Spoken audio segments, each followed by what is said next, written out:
¿Cuántas veces nos habremos preguntado por qué, no? ¿Por qué esto? ¿Por qué aquello? ¿Por qué todo? Guarda que cae. ¿Por qué no podemos respirar acá abajo? ¿Por qué las mujeres en general tienen esas formas tanto más sensuales que los hombres? ¿Por qué en general los hijos nos parecemos a nuestros padres? 2 gotas de agua, che. ¿Por qué somos seres humanos y no animales? ¿Qué nos diferencia de ellos? Una diferencia es que nosotros elegimos cómo vivir y cómo organizarnos para vivir en comunidad.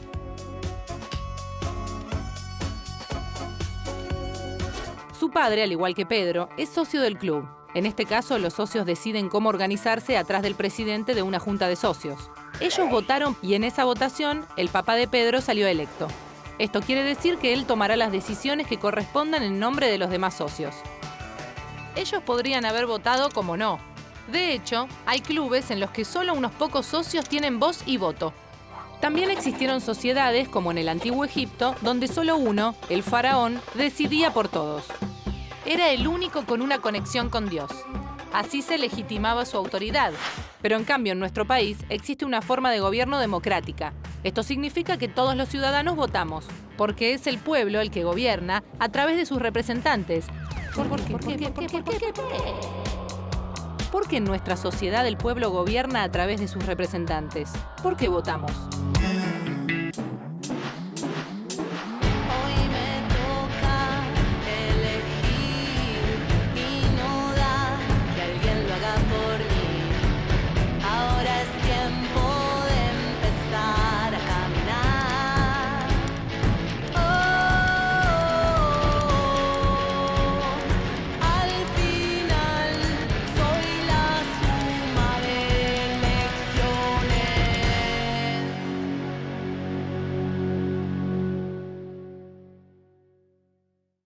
Todo empezó en 1853 en nuestro país, cuando se sentaron las bases de convivencia entre los muchos, miles, millones de ciudadanos que habitamos este territorio inmenso.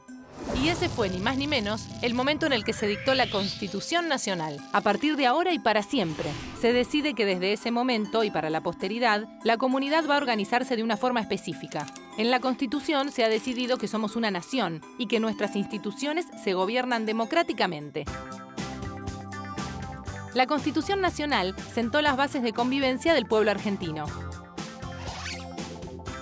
Más que del pueblo, de la nación argentina. Porque esos principios no solo valdrían para todos los habitantes ciudadanos que estuvieran vivos en el momento fundacional, sino también para todos aquellos que siguieran naciendo. Así, de igual manera, pero muchos años después, en el club se sentaron las bases de convivencia. Es el abuelo de Pedro. El hincha número 1 de su nieto y de todo el equipo. Agite, no. Y siempre vas a verlo ahí. Pero este fanatismo no es nuevo. Mira esta foto. Acá está el nono de joven cuando tenía la edad de Pedro, juntándose con un grupo de vecinos a jugar al fútbol en un potrero. Lo cierto es que un día se animaron a competir más seriamente, ¿no? Empezaron a organizarse de a poco y resulta que un vecino, que era todavía más fanático que el nono, le cedió un terreno. Y así fue como de a poquito y entre todos fueron construyendo el quincho, la pileta y la cancha. La gloriosa cancha donde Pedro y su papá están a punto de jugar. Ya, en minutos nada más.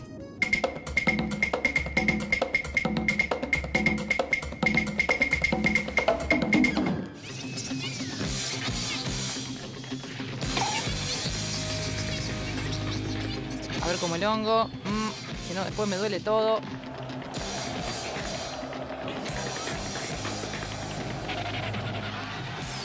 Vamos que ya llaman a los capitanes. Para que este partido sea posible, hubo un día decisivo en el pasado en el que finalmente decretaron un estatuto y dejaron asentadas en papel las reglas generales del funcionamiento del club. Ese día decretaron ante todos que los socios tendrían voz y voto y que valdrían lo mismo. Decir pueblo no es exactamente lo mismo que decir nación. Decimos pueblo cuando nos referimos al conjunto de ciudadanos que participan en las decisiones políticas. Y decimos nación cuando miramos al pueblo históricamente como el conjunto de las sucesivas generaciones. y consideramos también la historia de ese pueblo, la identidad compartida entre padres, hijos, nietos, entonces estamos mirando a la nación argentina. Pero, ¿por qué se eligió al papá de Pedro como presidente? Para que tome decisiones en nombre de ellos. Si es el pueblo el que decide las cuestiones políticas más relevantes, ¿de qué manera lo hace? Como dice el artículo 22 de esa misma Constitución que mencionábamos, lo hace sino por medio de sus representantes. En las elecciones nacionales, lo hace a través del presidente, vicepresidente, diputados y senadores nacionales. Para que se entienda bien de qué estamos hablando, volvamos a la base de nuestra Constitución. El artículo 1 dice que la Argentina se organiza según la forma representativa, republicana y federal. Para comprenderlo mejor, volvamos al ejemplo del club. Los socios eligieron como presidente al papá de Pedro para que tome decisiones en nombre de ellos. Esa es la forma representativa. Ahora, ¿por qué también republicana? Un sistema republicano significa que el poder no es de los particulares, sino público. O sea, no se ejerce de manera privada, sino que a través de las instituciones y de manera dividida. Un ejemplo de este modo de administración sucede en el club. Porque además de haber elegido presidente al papá de Pedro, también se eligieron a otros socios que conforman una junta directiva. Un ejemplo de sistema no republicano sería el de una monarquía absolutista de la Francia del siglo XVII. Preguntémonos ahora, ¿por qué federal? ¿Qué quiere decir que nos organicemos según la forma federal? Exacto. Gracias, no. Una forma federal significa que, si bien la Constitución Nacional, ese estatuto de reglas básicas, vale para todo el territorio, cada parte de ese territorio, cada provincia, tiene sus propias instituciones y elige a sus propias autoridades. Por eso, en las elecciones, los salteños no solo eligen a los representantes de la nación, sino también a los representantes de la provincia de Salta. Lo mismo pasa con los cordobeses, jujeños, mendocinos, neuquinos, cumanos, catamarqueños, bonaerenses, correntinos, entrerrianos, sanjuaninos, santaluiseños. No, santaluiseño no me suena. Bueno, los de San Luis también. En un sistema republicano, los poderes se dividen en distintas instituciones: el poder ejecutivo, el poder judicial y el poder legislativo. Gracias, chicos. El poder ejecutivo a través del presidente. El presidente ejerce la administración general del país y, entre otras cosas, debe cumplir y hacer cumplir las leyes.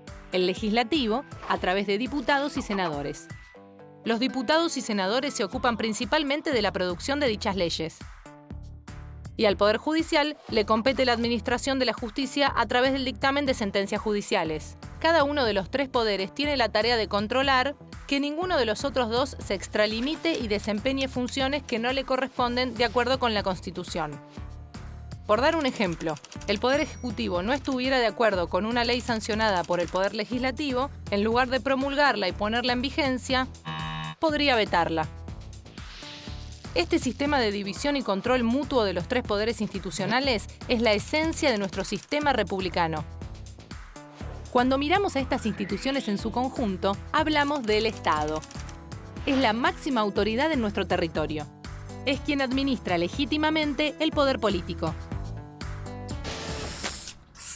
Entonces, volviendo al principio, cuando nos estábamos haciendo varias preguntas, y teniendo en cuenta todo lo que vimos, ¿por qué votamos?